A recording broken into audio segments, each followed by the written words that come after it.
again, everybody, and welcome to the show. As always, I'm your host, Jason McNeil, and this is Cup of Joe Canada. Now, today on the show, we're going to talk about something that I think is a bit of a serious issue, and I don't think it's gotten as much coverage as it probably should.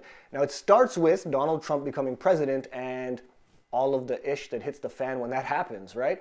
So recently, Donald Trump met with Prime Minister Benjamin Netanyahu of Israel, and they had their meeting, their joint press conference, and I feel like some very earth-shaking news came out of this, some very big changes, and it's not really getting that much press. I don't know if people are not aware or if it's just not really a concern. So basically, the biggest news out of the whole thing was apparently the two-state solution is no longer a priority for America. Now, I'll say that probably starts with Donald Trump not having any idea about the history or the politics involved in Israel and with Palestinians and Israelis and stuff like that. And I'll get into why I feel that way. But to me, this is just earth-shattering because since I was a little kid, as long as I can remember, America has been a proponent of the two-state solution, and the two-state solution has almost been like the bedrock of American involvement. That's what they expect to happen. There's going to be a Palestine, there's going to be an Israel, and everyone's going to be happy. Now, that may or may not be viable, right? I mean, like, realistically, again, since I was a kid, this has been the issue. Since I was a kid, this has not been resolved. Since before I was born, this has not been resolved. So it is something that's ongoing, and whether they should shift their policy is something that could be debated. But again, I feel like this kind of happened like a dead of night movement and people are not paying attention. So a little background.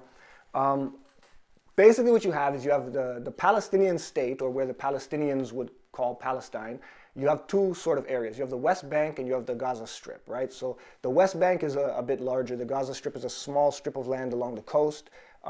They're not connected, right? So when you talk about what would be Palestine in the two-state solution, it does involve areas that are split by what would still be considered Israel, right? So this is part of why there's an issue with the two-state solution and how it would look.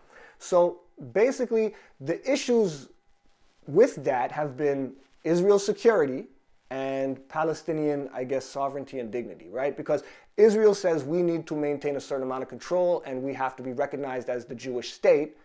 And Palestine, or Palestinians, would argue that, okay, well, we need to have sovereignty and we can't be controlled by the Jewish state. And any recognition of a Jewish state would come with the recognition of a Palestinian state, right? Like it's sort of like a to and fro. So Israel would be concerned about their security, and Palestine would be concerned about their sovereignty. And this has always been a sticking point. And so now Netanyahu sees his opportunity to, come in with President Trump and say, no, you know what, we're not going for the two-state solution anymore.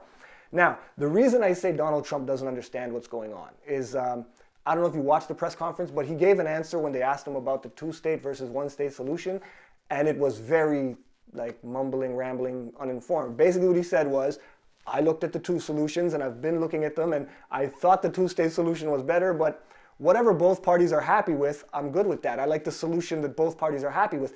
Both parties are not happy with anything. That's the point. That's why there's a conflict, because there's no answer that both parties are like, hey, this is the right one. So already from that statement, I'm like, wow, this guy's a bit of a bonehead on this issue. Move further along, and while they're giving their Q&A, he says to the reporter and to Netanyahu, I'd like you to hold up on the settlements for a while. I think we can make a deal. And if you saw Netanyahu's reaction, it was less than impressed, because if America's going one-state solution, then that state is Israel and the settlements are being done in Israel. The reason the settlements are a problem is because internationally they're being built on land that is not Israel, that isn't recognized as Israeli territory. And so that becomes a problem. Once America says, well, one state is the way to go, that's not a problem anymore. So basically you're saying the two sides, both. You're telling them, yeah, one-state solution is fine, but yeah, we want you to... Trump has no idea what he's talking about. He's just saying stuff, okay? So now I come to, I guess, the crux of the issue. What does a one-state solution mean? What does it look like, right? Like, if there's one state and it's either Israel or Palestine from historical, the last 100 years, we can tell, okay, that's going to be Israel then, right? Israel is going to be the one state that has control here. What does that mean for Palestinian people? Like, does Israel continue to build settlements and let Arab people live in them? Or do Arab people get displaced and they're now Jordanians and Egyptians? Because there's already refugees living in these countries that have no place to go, and they're not being claimed necessarily by the countries that they fled to. They're in refugee camps. So what happens to those people? And if if you did say, okay, the whole region is Israel, there's a substantial Arab population there. So if you remain the only democracy in the Middle East, how do you also maintain the Jewish state of, how do you keep that in being? If all these people are equal, they're all Israelis now and they all have a vote, there's a chance in democracy that, you could lose.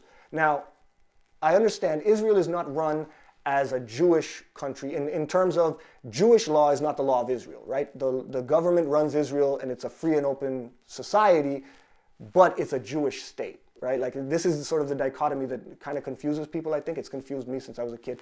I don't really understand. You have a Jewish state, but it's not it's not a religious state.